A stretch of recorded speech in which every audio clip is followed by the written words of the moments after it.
We're going to use OWASP Broken Web Applications and Kali for this demo.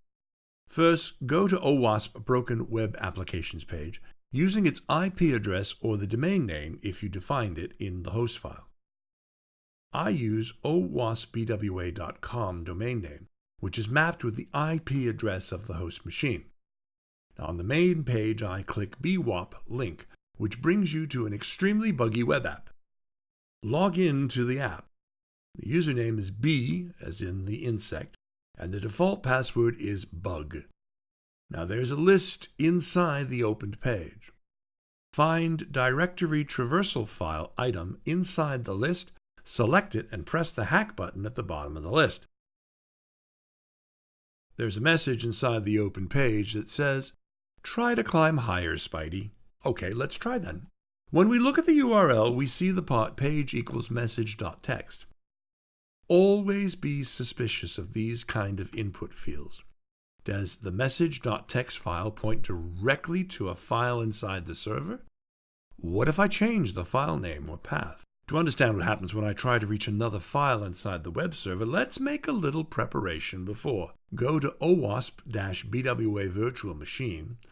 Go to root using cd or cd/linux commands. I want to create a text file here. Echo Linux command writes the text given as the parameter.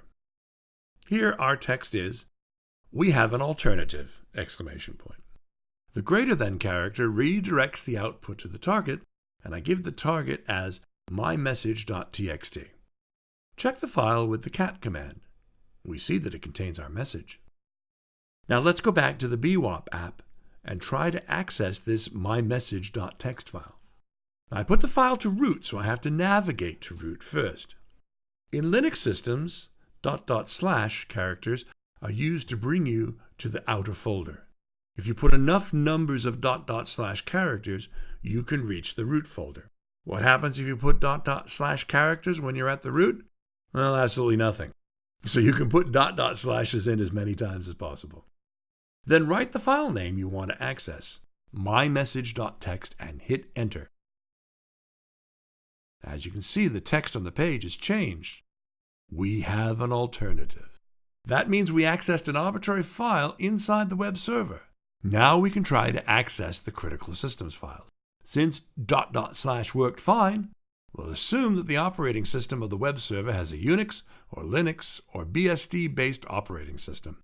Because Microsoft operating systems use the / instead of the /. Let's try to access the password file under the etc folder. Voila! We can read the password file. /etc/password is a text file that contains the attributes of each user or account on a computer running Linux or another Unix-like operating system.